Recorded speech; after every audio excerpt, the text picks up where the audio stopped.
happy Tuesday. Thank you so much for coming back. And happy St. Patrick's Day tomorrow.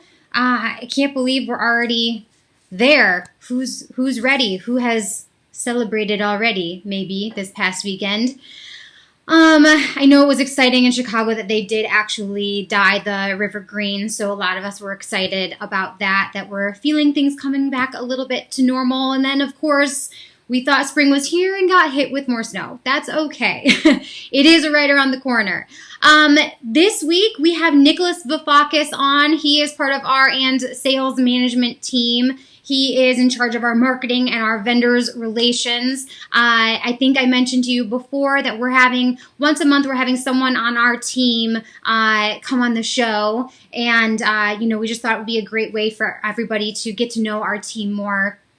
And for, all of them to share their experiences and thoughts on the industry and whatnot. So this will be a great conversation. And then next week, your guest is good old me. I don't have a guest next week because I wanted to get a chance to talk to you about some new things we have going on and specifically talk to you about our new ordering website that we've just revamped. So join us next week to hear some fun and exciting things happening inside the and sales world. And with that, we're going to go ahead and chat with Nicholas. Here we go. Hello there. Thank you for joining us. Oh my God, it's so nice to meet you. Oh, yeah, nice to, what do they call this now? E-meet you? Yes, e-meet you. Yes, nice to e-meet you as well. I've only known you for years. Lots of years I've known you. But we'll talk about that a little bit later on in the discussion. And okay. I will first start off by giving you a chance. Before I blab it all out, everything I know about you, you give a chance, or I'll give you a chance to tell us about yourself and your background, and how you got to where you are today. I guess myself and my background is that I do manage the marketing and the vendor relations, at least in the early stages. For and sales. I have been in this industry in various capacities for many years, but I've also have, a pretty good experience outside of the industry in different areas such as sales, recruiting, and doing multiple projects. And it's kind of interesting how they're all applicable to the industry, and I think it's important to have a diverse experience in any industry or business. So I try to bring that to the and sales team. Yeah, but you left out a pretty big point. When did you start in the industry? Almost, not quite, but almost 40 years ago. Yes. So, do you want to go ahead and tell people how the heck you've been in the industry that long? Well, like everybody, I was born into it. So, it does seem the vast majority in this industry on this wholesale side. It's not so much on the retail side, but the vast majority on the wholesale side are in some way family connected into it, even if it's their own business or they're on a different side of the industry. Yeah. They seem to be in some way family connected to it. So and I don't know how unique that is, but I think in some ways it is, and it has its positives and negatives. Yeah. So as I heard it once said, actually, when I was interviewing someone else several months ago now, more towards the beginning of me starting this show, I was interviewing someone else, and they labeled themselves as an industry brat, and kind of said, well, that's what we referred to as people that grew up in the industry. And so, following that definition, you're an industry brat. Yes. You grew up in the industry. And I'm just going to reveal now because it'll come out at some point in this conversation. Nicholas is my brother. And what? You didn't know that? I'm worried. Don't worry. You're the mailman's kid. Or as we told someone once, that we're twins. Because they couldn't figure out. They desperately want to know who was older and couldn't figure it out. So we just said we're twins. And I'll stick with that story. So we both grew up in the industry. Both of our parents were in the industry. I think we were fluffing trees and hanging ornaments at the age of like 3, all of that. So, you have a lot of that background. And then although you grew up in the industry, you went to college and all of that, not expecting to be in the industry, correct? No, not at all. I don't even like glitter. You hate glitter. He despises glitter, you guys. It's like terrible substance. There should be alternatives. Yeah, of course, you look for other things and look to make your own path. I think more successful people do at some point look to make their own path, even if they are back in the industry, because it's what they know, what we know. But it's important to be able to bring in other experiences. That's not only how we as individuals evolve, but it's how the industry itself evolves. That's true, yeah. So you went off, you had your own career, doing things completely unrelated to the industry, and at some point you jumped back in. What can you tell us about that transition? What brought you back into the industry, and why the heck have you stayed? Well, the truth is, you can be in many great and wonderful businesses out there, and there are so many.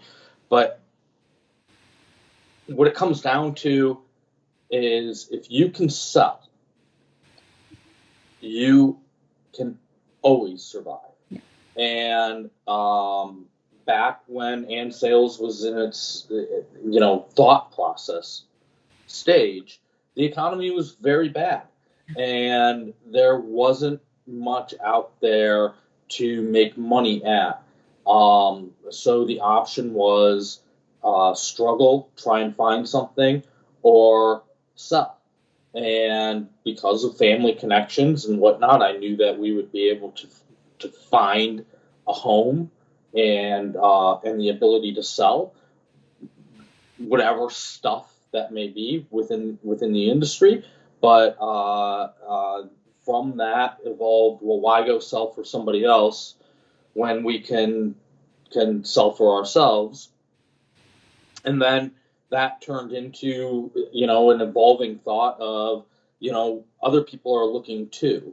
Mm-hmm. And we can provide we have the knowledge base to provide a platform for other people to find success.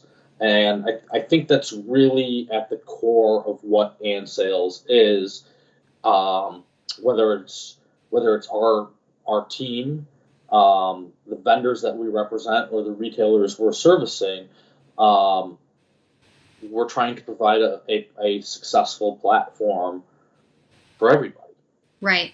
So you were you've been part of And Sales since its infancy, even before its infancy. Since the thought process of it, working with Jean Claire to really create it from the ground up. And then, you've written it out and helped build it to where we are today. And it's been kind of funny because you guys started And Sales in a tough economy, and we've come to our 10-year anniversary, and bam, welcome, tough economy again. And, but one of the things that was said was that and sales was started, in this tough economy and survived and grew and whatnot. So, I think that kind of helped all of us go into this mindset of, okay, well, if we could start in that, then we can keep, we can do this. Yeah, rappers always make it. Yes. I mean, that's what it is, right? Yeah. Yep.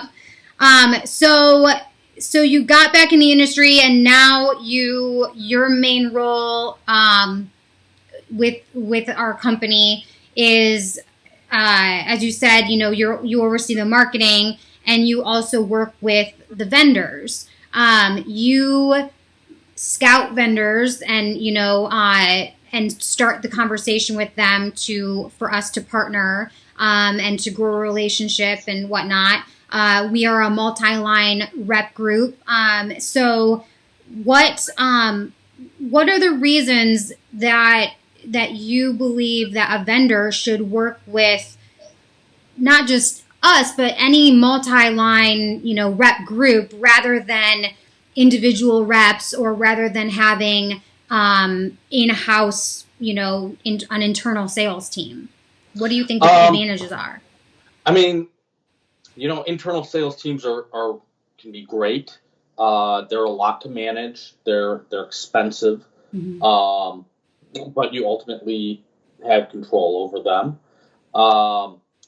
I think that there's often a misconception with using completely independent reps, that those reps are either out there just representing your products, or maybe they just have a very small line package. In fact, it's pretty rare that an independent rep isn't in some capacity with a rep group. Right. And if you do find those few who are truly independent, they can be wonderful. But they're essentially their own standalone rep group. What I find often that many, not all, but many lack is the marketing support. And they have their great relationships, but they're not pushing new information through the same channels that a rep group can. They're out on the road selling as they should be, but they're not keeping a website up to date, and they're not utilizing e-blasts and growing lists in the same way. And not because they're not capable or they don't want to or any of that, because it's time consuming and expensive, and you need a team of people to do that. And that's what a rep group offers, is the team to do that. And frankly, there's mistakes that happen on the vendor side too, and those take management and time as well. So, it's a communication process. Right. But yeah, as you said, we have a team in place that handle everything from, tracking the lead lists, and, we have our computers and sales systems with all the information on it. So a new rep can come in and not be starting from scratch. They're starting with, a wealth of information in front of them. We can get a new vendor and we're not starting from scratch. We're starting with that wealth of information that we've obtained over the years. And as you said too, we back up all of our reps on both sides when they need help with a retailer and when they need help, working something out with a vendor. So yeah, you're getting a lot of extra support when you're working with a rep group. And also, even those, I don't know if I know a single independent rep that is not working at least one other line. I personally don't know of any who don't have at least at least 2 or 3 Mm-hmm. lines, even if it's just a very large one, and then a couple smalls. Right. But even so, there is the mall theory that a retailer or an end consumer, they want to see multiple things. Their time is valuable too, very valuable. Mm-hmm. And a multi-line rep group can service, because we service multiple lines, we can fulfill multiple needs of the retailer. So oftentimes the rep groups are sought out by the retailers to work with, because they can get a lot more done in a time effective manner. Yeah. So what is it that you feel is important for vendors to do and offer, whether it be for the reps or for the retailers? What do you feel is important on their part? I always say that the number one thing any business can offer to its team, to its customers, is honesty.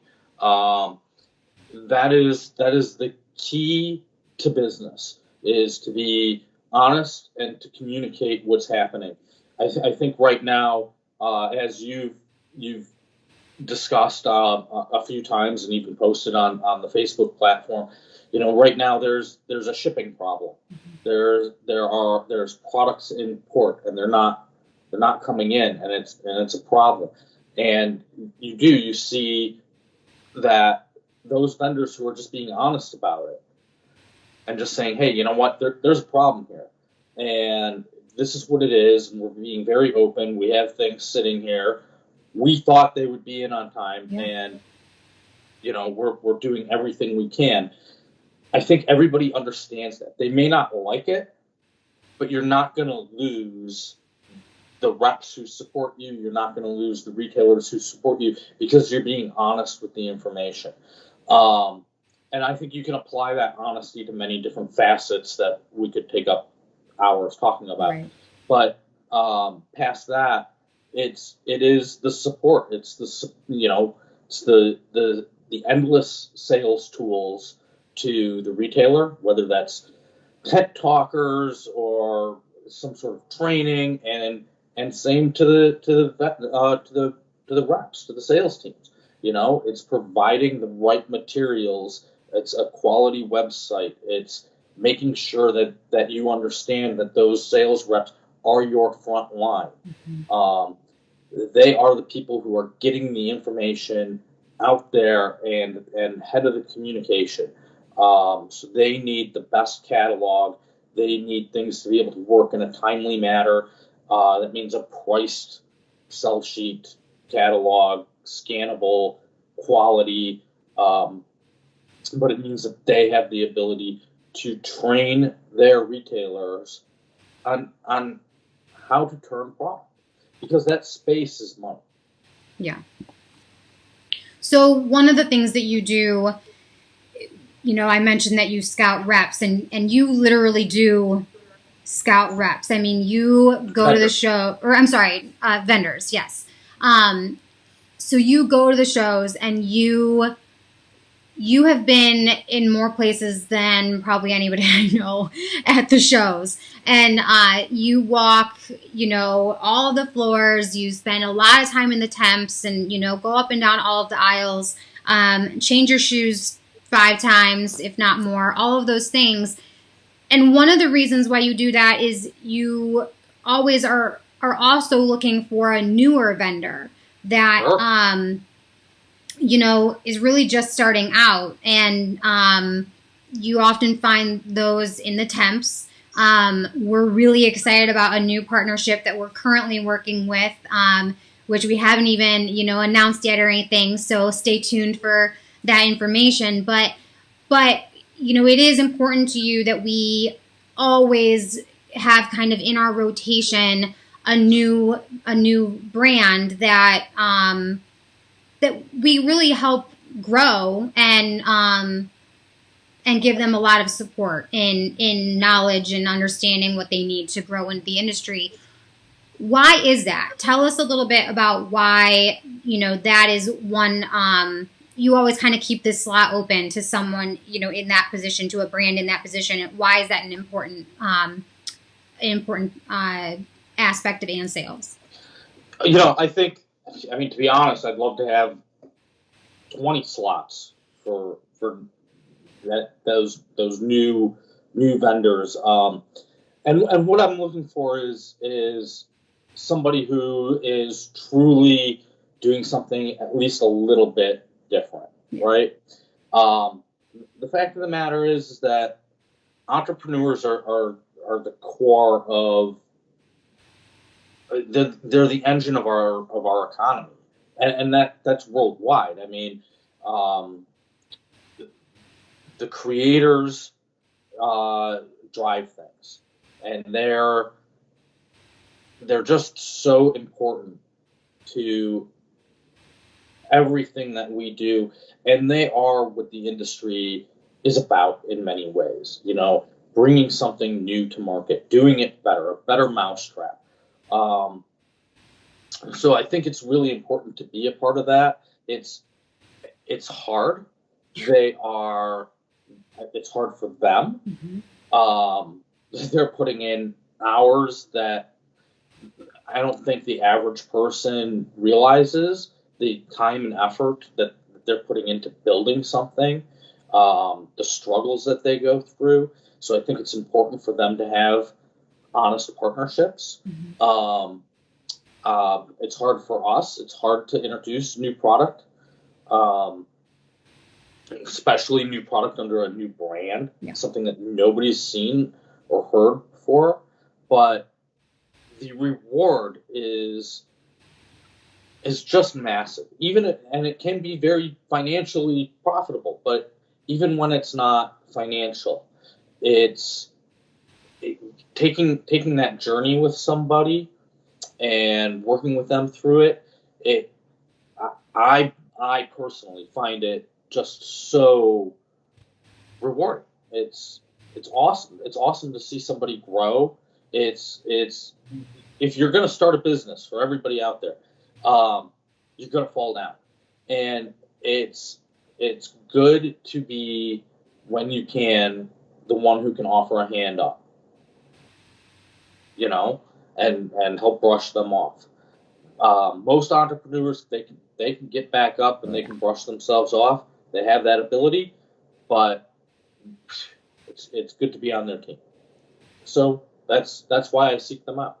Yeah, well, and I know, we had some of these conversations beforehand, and one of the things we kind of talked about was we're believers in the fact that everyone had help starting, right? So it's kind of overlooked and crazy how complicated and intricate this industry can be, and how many layers there are in it, and how hard it really can be to get the information when you're just starting of how to grow, what it takes to work with a rep or a rep group, and kind of how to get your brand known, all of those things, what's involved with commissions. There's several different layers that a lot of those entrepreneurs and creators don't think of when they're initially starting their business. And sure. So we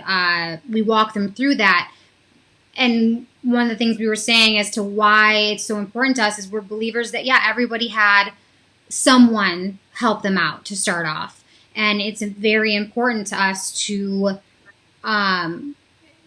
repay that in a way, Yeah, and if you look at it, our team and many others in our industry, we do look for the vendor to bring up, and from infancy to massiveness, we hope. But it's not just unique to the and sales management or to any rep group's management. It's really at the core of the sales team too, as they look for the new retailers to support, right? I mean, a good sales rep is not only going to go out and sell product, they are going to build new retailers and existing retailers. They're gonna help them to grow their businesses. So,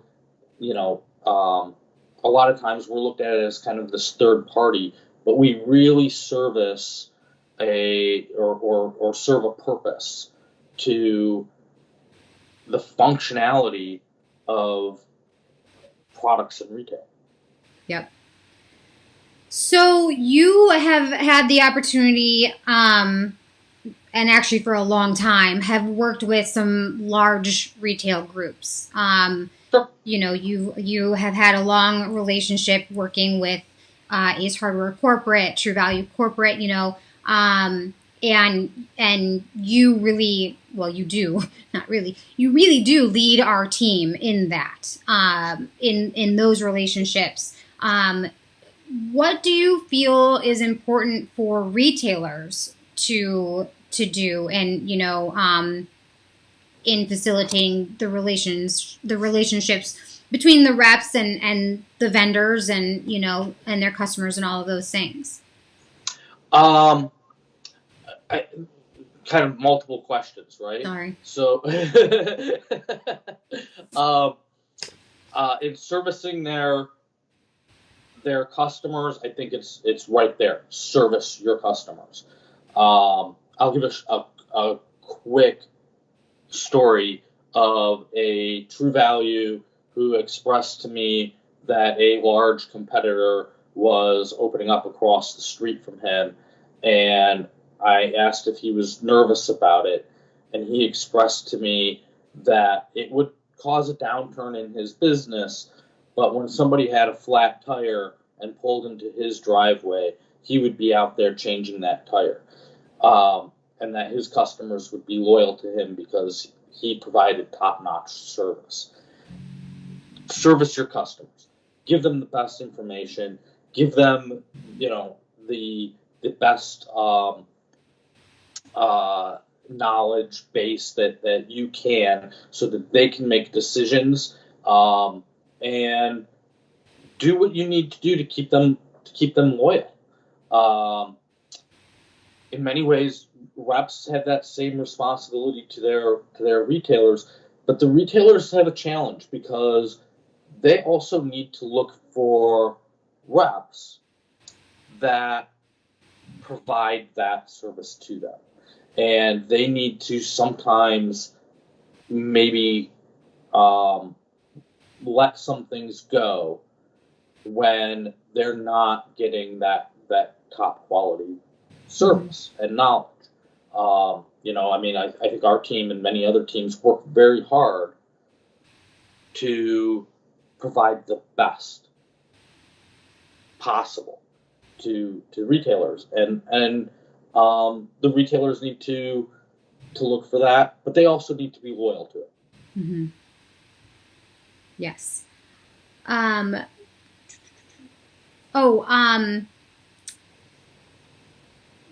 missing the correct wording of this question right now, but why is it important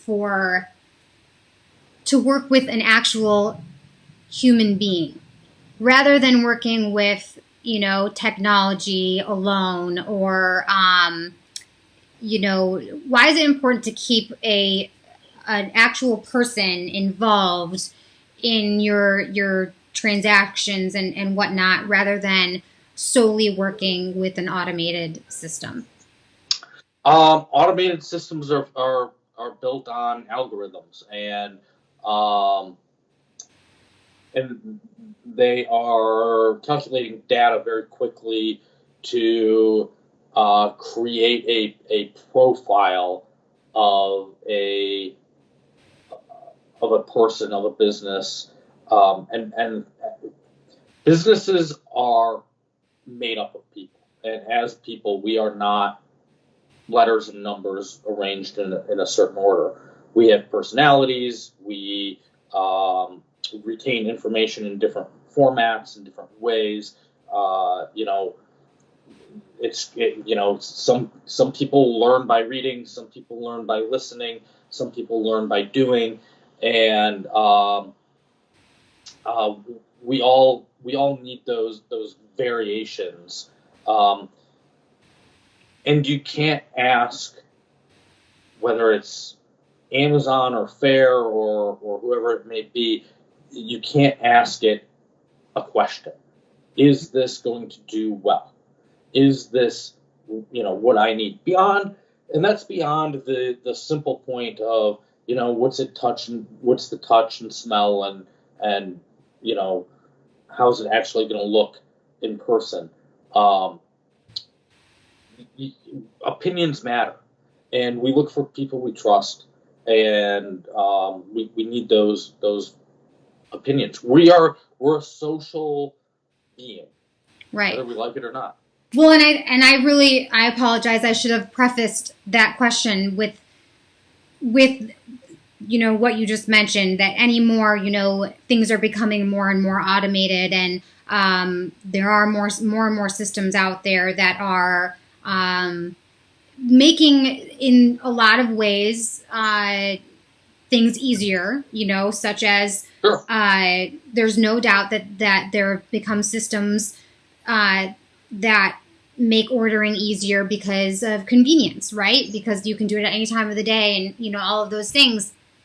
And anymore especially within this last year, all of our schedules are mayhem. Nobody has a schedule, and if you do, I applaud you. But with that automation and whatnot, you are also losing things at the same time. And one of the biggest thing that you're losing is the factor of working with a person. And like you said, it's not just an algorithm, it's the human factor of knowing the full scope of the big picture of the situation more, knowing the product better, because it's not just always about, sight and touch and feel, and if it has too much glitter on it. It's also about... Everything has too much glitter on it. I hope that somebody sends you a letter in the mail that is secretly just full of glitter. Believe me, I have that friend. I would die laughing. Anyway, side note, maybe I'll do that one day. Dun, dun, dun. Anyway, but, we have hearts and we know the product better. And sometimes just to be honest with you, sometimes there are products out there that on paper and in a picture look great. But we know, after seeing the product or working with other customers that have gotten the product in, that the product is not the great quality, and not something that you necessarily want to put on your shelf. And every vendor has, most likely, especially larger vendors, have something that happens with that. And, that's, and they would fix, will fix it when they know about it, things like that. So don't get me wrong. I mean, it's a very, normal thing, but it's something that's where the relationship helps. And all of these sites have come about, and we have, recently upgraded our ordering website. Which is great. Yeah, to order to create that convenience, but our ordering website still connects to that person, that human element. And it still includes the rep, because, as we'll talk next week on my shows, we're really going to dive into this. The order goes directly to the rep to review and to follow up with our retailers, to give them the best, service in that order as possible. Yeah, I mean, it's great to build upon things. I think virtual offers a next level, mm-hmm. right? You have a rep group or a vendor or whoever it may be, or a retailer that now offers a virtual platform for you to purchase on. But when it's connected to a real life person, you didn't replace the person that was selling you something before, or you were buying from before, or whatever. You built on a new level. And one of the things that you can see is in a lot of these smaller virtual businesses that are popping up, you can see that they're run by a person. They're successful because they are still offering personal service and contact. Maybe it's over the phone, maybe it's doing Facebook Lives or whatever it is. But if you have a problem, you're contacting not just a person at a call center, right, but somebody who truly cares, and they're building their business and their brand, and they want to communicate. When you eliminate that, you haven't built anything. You've just replaced. You haven't given the greater benefit. Right. And if we use those systems, we're sending a signal to the market that the human value isn't there so much, and in many ways devaluing ourselves. Yeah. So as we've seen, so much adapt over the last year, and a year. It's been a solid year. I don't know the exact date that we went into lockdown, but I think it was this week that we went into. I'm sorry, what? Today. Oh, congratulations. We made it a year. Yeah, so I was thinking it was somewhere right around this week. But, yeah, so it's been a year of evolution, and, they say that technology has jumped 10 years within this last year, where it would have been 10 years from now. And many other things have changed. We've seen virtually all of our retailers create online platforms and all of those things, which is phenomenal. It's great. And we've seen so much, great growth industry-wide and just worldwide. Where do you think that business is going, and how do you think business is going to change over the next, long term, over the next 5 years, 10 years? Service is going to grow. It is going to be more of a service-based. I think for a time you're going to see kind of a split. I think you're already seeing it, where you're going to have more purely virtual, purely low contact, and I don't mean just in touching. I mean you're going to have almost nobody to talk to, contact businesses, and then you're going to have very high service businesses. And I think what people are going to find is that they're going to start to really seek those services. For a time, those may be higher end. I don't know. But ultimately, I see service winning out. I think people want it. Yeah, I think you're going to see it in restaurants. I think you're going to see it in retail. I think you're going to see it in wholesale, and it's going to be about service. And what's kind of funny is that's what it used to be. Right. Yeah. We're going back to what times once were. There's going to be a service and a professionalism.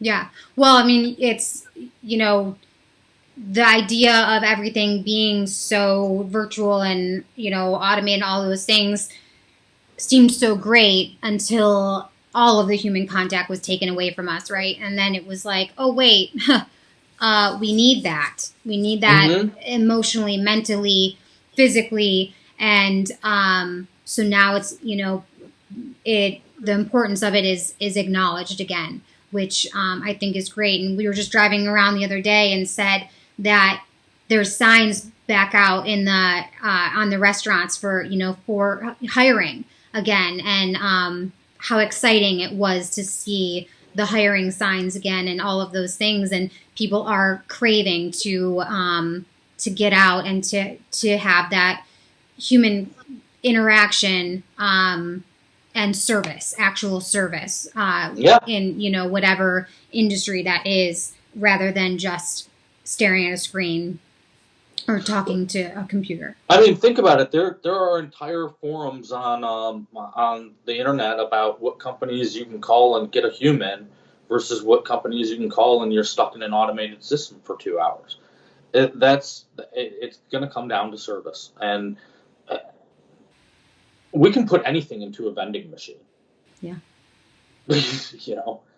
So it's not just about that closeness and the visual; it's the service. Yeah, I agree. So, what's your favorite thing about about your job? What's your favorite thing about your job aside from working with me? Yes. I don't know if I have a favorite thing. I love the process of seeking what's new out there. I mean, I love it. The hard times are hard, but I love overcoming some of those hard times. Whether it's losing a line or whatever it may be, but I love finding the new things. I mean, that's the best, and I love the communication process, and I love watching our team go out there and be successful. I mean, that's really such a great feeling to me when somebody goes out there as part of our team, whether it's especially when it's one of our direct team members, a rep, but really whenever it's even a vendor or whoever, retailer, and they just made a splash. Mm-hmm. I mean, it's just really cool, and you do see it with a lot of our retailers who all of a sudden they're featured somewhere that it's like, wow, that's cool. I've been working with them for a long time, and all of a sudden they're on the cover. They're the cover story of Gift and Deck or something like that. It's cool. Yeah, I agree. What are some reasons that you feel that people should come into this industry? I mean, we often talk that how we would love to see some new blood or some new blood in the industry. So why is it that you think that people should consider coming into the industry? People need to come. They really need to consider this world as an option for them career wise, because it does offer. It offers the ability to build your personal brand and to make a reputation for yourself. It's one of the few places that you can both be part of a team, but also be recognized as an independent success. Mm-hmm. And not a lot of worlds offer that. People talk a lot about the time flexibility and things like, and all that exists to an extent, though I think many of us find ourselves working ridiculous hours. But it's really one of the few industries out there that you are continually benefiting both your team and yourself, especially on the sales rep side. Yeah. Especially on the sales rep side. But the vendors get to create. They get to create new products. They get to build trends. If you're interested in fashion, just because you don't wear it, which we deal in apparel too, but fashion is everywhere, and you get to build it. You get to set that trend. Mm-hmm. So my favorite question that I've had, what are your thoughts of working with your family? So I had to think about this. Like I said, I've worked in other capacities and other businesses, throughout. And I was thinking about it, and if you're really working it, if you're really putting in the effort and putting in those hours, the people you work with become family, and many kind of a pseudo family anyway. So I do think as we have discovered, you need to divide time and set time aside. That's not work related, because everything can become work. But it's kind of funny how we can maybe do that more when people aren't blood related to us, that we can still go out with the work buddies. But how often do those conversations turn into what's happening in the office too? So I don't think it's all that different, as long as you can have a plan to maintain your family side of things, your relationship side of things. I think it's similar. Interesting. Not the answer I was thinking that I was going to get. I felt like that was a very vanilla answer, but that's okay. My answer was vanilla? You're really nice. Huh? I'm the not so nice one. Remember, we've always said that. Well, I mean, yeah, listen, with family, there's going to be fights. There's a security level there that, you're less likely to get fired from your family business. It's just a fact. But I don't know. I'm looking at it from a year 10 perspective as opposed to a year 1 perspective. That's very true. Those beginning phases they're rough, man. I mean, that's just what it is. And especially if, our family dynamic in this business is a little bit different, because, well, we do have the leader in Jean Claire. There's a level of ownership and management throughout, and but if you have one person that is the total owner, the creator, and then they bring on their cousin or family member or whatever it may be. I mean, that person is the boss, and it's their brand on the line, and it's gonna, they could be harder to work with, and family tends to lay into family more. Mm-hmm. But we're also in a year 10 perspective. We've worked out, not all of them by any means, but we've worked out a lot of those kinks. Yeah. Still working on them, but Yeah. No, that's absolutely true, and I guess that was one of the things I was leading to, is that you have to put in the time to learn how to work with family and figure it all out. All right, the time has come. I'm going to hit you with our final 3 questions. Okay. That's my drum roll. I need to find a drum roll sound. All right, final 3 questions. Number 1. What is your favorite book, podcast, or blog? I'm kind of digging the Clubhouse app as a replacement for podcasts. Check it out if you have an iPhone. Because you can just find so many unique conversations and actually be involved in the conversations. So that's cool. But I always refer people to Tales from Margaritaville by Jimmy Buffett as my favorite book, primarily because of the introduction. And I think it's really important what he states, that he has crashed a plane or 2. And I think that's the key to success, is you just got to crash a plane or 2. If you can survive a couple plane crashes, you're going to be all right, as long as you're the pilot. Don't be in somebody else's plane crash. That's not worth your time. But that's what business is, and that's what life is. It's a series of crashes that you got to decide to get up from. Yep, a series of failures that you keep on standing back up and moving forward. What is the most important item in your toolbox? Easy peasy, my network. Yeah, I could see that one.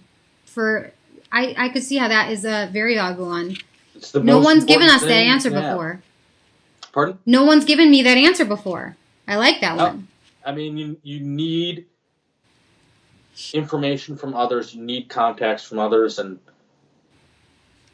they're awesome, and they're smart. They're far smarter than I am.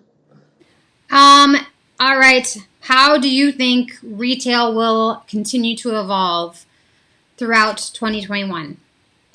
I think that, well, like we discussed, you're going to see more of a service base in things. I think you're going to see a thriving, I mean, truly thriving, small business retail environment coming up through. I'm going to say you're going to start to see a start of it maybe midway to 3/4 through this year, and then it's going to really explode, and in various forms, from permanent brick and mortars to pop-ups to small virtual businesses. But it's gonna be small and mighty. Yep. Just the way I like things. There you go. I agree. We're definitely seeing the, as I mentioned, we're seeing the hiring signs. We're seeing the announcements of festivals from small towns to big cities. I know Chicago just announced some concerts happening, so I think that people are feeling the excitement of summer and looking forward to that warm weather to be able to utilize, a mix of the outdoor space as well as some of the indoor finally again. So I know I'm excited, and I'm sure that our real spring will come here soon, or our second wave of spring, or whatever they call it. And, we'll be able to get out there more and more. With that, thank you so much for joining me. Thank you for dealing with the torture of it all. And, I will talk to you soon. Talk to you soon. All right, so let's see. Thank you guys so much for coming on not coming on the show, watching the show. But you can come on the show too. Let me know if you want to come on the show. I'd love to have you. Anyway, next week I'm going to talk about what is going on new in our company behind the scenes. As I kind of mentioned, we've evolved and updated our web ordering system. So, we want the convenience for all of you to have to go online at any time, including in your pajamas. And yet we still include our sales team in that, so that you have that interaction and that you can get the best out of the orders that you place, the most bang for your buck. So we'll talk about that and how to do any of that. And anything else any other little tidbits that I can reveal next week. I'll work on that. So with that, thank you so much. I hope you guys have a great rest of your week. Happy St. Patrick's Day. Go have a drink. Maybe you can start right now. Why not? Maybe it's a little bit early. All right. It's 5 o'clock somewhere, guys. All right. Thanks so much, guys. Have a good one.